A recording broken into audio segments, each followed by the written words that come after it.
एक बार की बात है, महात्मा बुद्ध के शिष्य आनंद कहीं जा रहे थे। रास्ते में उन्होंने देखा कि एक अधेड़ उम्र का व्यक्ति एक चट्टान पर बैठा रो रहा है। वे उसके पास गए और बोले, क्या बात है वत्स, तुम कौन हो और क्यों रो रहे हो?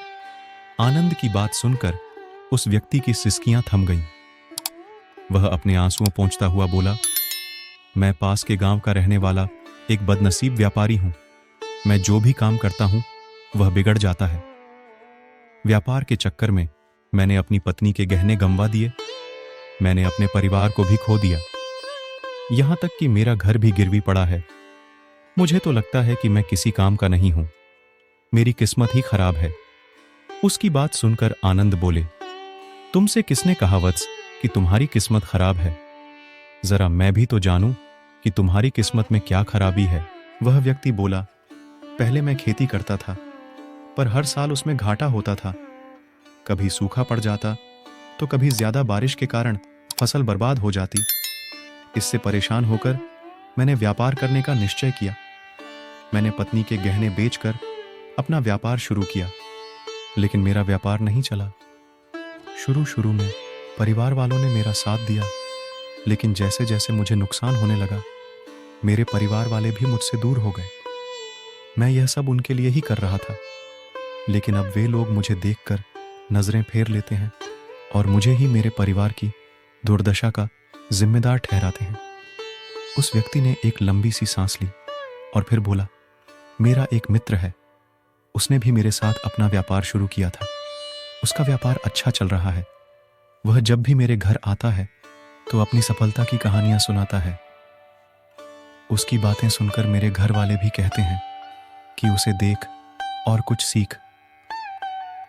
हमें तो लगता है कि तेरे वश का कुछ भी नहीं है।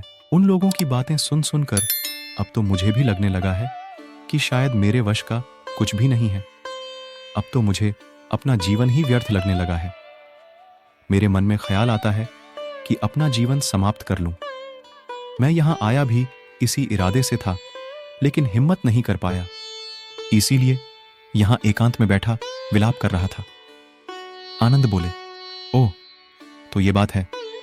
वैसे क्या तुम इसके अलावा कुछ और भी कहना चाहते हो?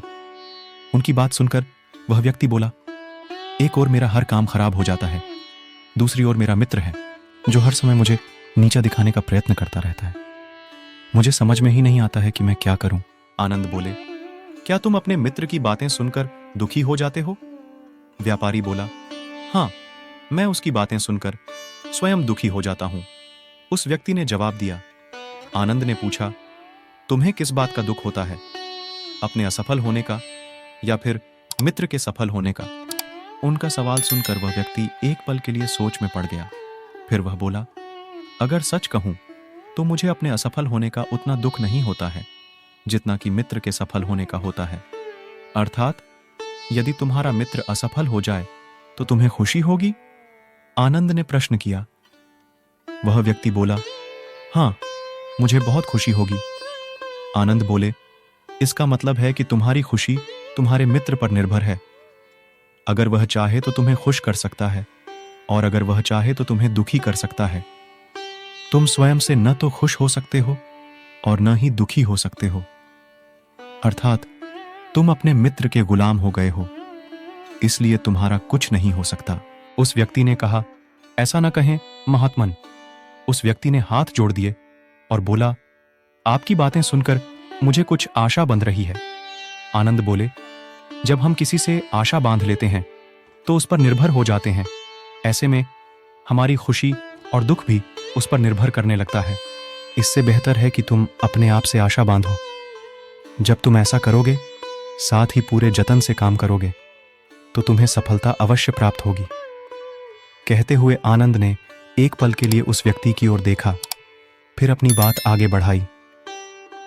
तुम्हें लगता है कि तुम्हारा मित्र तुम्हें दुखी करने आता है, पर अगर विचार करो तो वह बातें तो सच्ची ही कहता है। वह अपने संघर्ष और अनुभव की बातें बताता है। तुम उन बातों से बहुत कुछ सीख सकते हो। तुम्हें इसके लिए उसका धन्यवाद करना चाहिए कि तुम्हें घर बैठे कुछ अनुभव मिल रहे हैं। तुम उन अनुभवों का लाभ उठाओ, नई शुरुआत करो, कर्म करते जाओ हार मत मानो, एक दिन तुम्हें सफलता अवश्य मिलेगी। आज तुम जिसे अपना बुरा वक्त या बुरी किस्मत कह रहे हो, एक दिन यह बदल जाएगी। इसी के साथ तुम्हारे विचार भी बदल जाएंगे। और देखना, जब तुम्हारा अच्छा वक्त शुरू होगा, तब तुम्हारा मित्र भी तुम्हें अपनी सफलताओं की कहानियां नहीं सुनाएगा। तब वह अपनी असफलताओं की बातें बताएगा, ताकि तुम उसकी बातें सुनकर भ्रमित हो जाओ, तुम्हारा आत्मविश्वास हिल जाए और तुम गलत निर्णय ले सको। लेकिन उस समय भी तुम्हें अपनी बुद्धि का प्रयोग करना होगा। तुम्हारा मित्र जैसे आज तुम्हें दुखी करने आता है, उसी तरह उस समय भी वह तुम्हें दुखी करने आएगा, क्योंकि जिस तरह उसे दुखी देखकर तुम्हें मजा आता है, उसी तरह उसे भी तुम्हें दुखी देखने में उतना ही मजा आता है। वह व्यक्ति बोला, आपने सही कहा, लेकिन मेरा सबसे बड़ा दुख यह है कि मेरे परिवार के लोग भी इसमें शामिल हैं।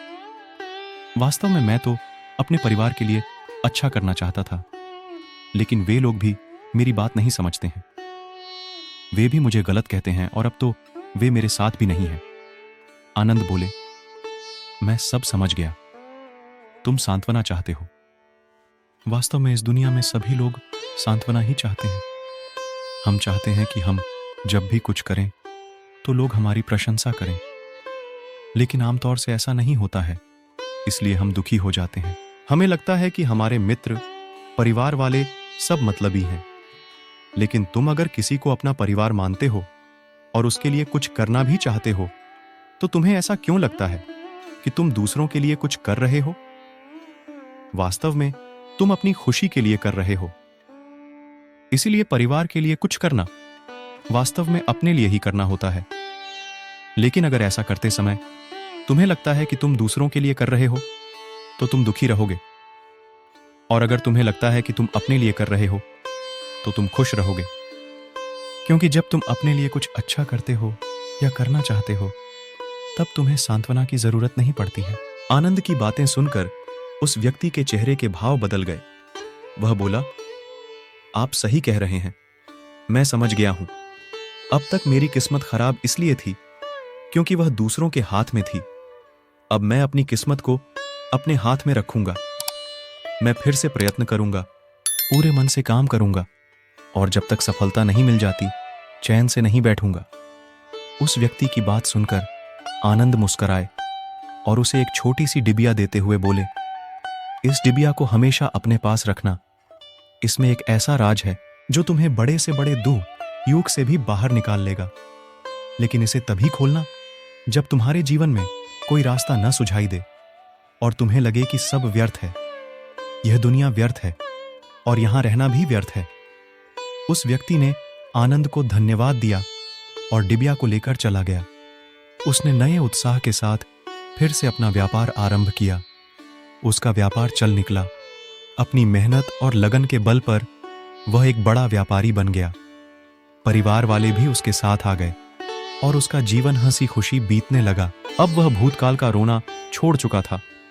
वह भविष्यकाल की भी चिंता नहीं करता था, बस अपने वर्तमान को संवारने में लगा रहता था। और जो कुछ भी वह करता था, वह अपने लिए करता था, अपनों के लिए करता था। इसलिए वह प्रसन्न था। उसके जीवन में अब कोई दुख नहीं था। लेकिन वक्त हमेशा एक जैसा नहीं रहता है, वह बदलता रहता है।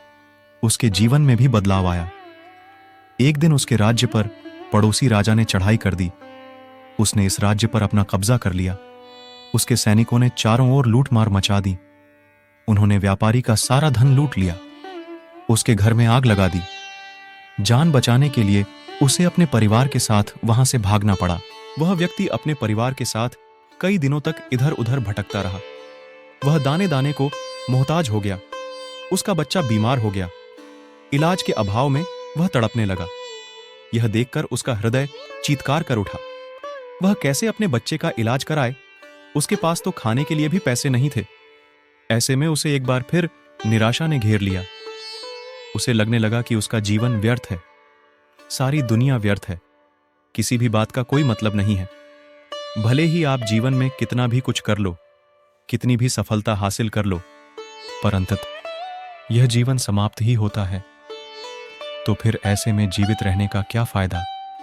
इससे तो अच्छा है कि वह अपना जीवन समाप्त कर ले। लेकिन तभी उसके दिमाग में आनंद की दी हुई डिबिया कौंध उठी। उसने उत्सुकता के साथ उसे खोला। डिबिया के भीतर एक पर्ची रखी हुई थी। पर्ची पर कुछ लिखा हुआ था। उसे पढ़कर उसकी आंखों के आगे छाया निराशा का अंधेरा छंट गया और वह मुस्कुरा पड़ा। पर्ची पर लिखा हुआ था, यह समय भी बीत जाएगा। उसने डिबिया को अपनी मुट्ठी में भींच लिया और एक नई शुरुआत के लिए उठ खड़ा हुआ। दोस्तों, अगर आप भी ऐसी ही परिस्थिति से गुजर रहे हैं तो निराश ना हो। अपने अतीत पर शोक मत करें, न ही भविष्य की चिंता करें। अपने वर्तमान को जिएं और उसे बेहतर बनाने के लिए सच्चे मन से प्रयत्न करें। यकीन जानें, जल्दी ही आपकी किस्मत भी बदलने वाली है। दोस्तों, ऐसे ही कहानी सुनाने के लिए हमारे चैनल को सब्सक्राइब करें।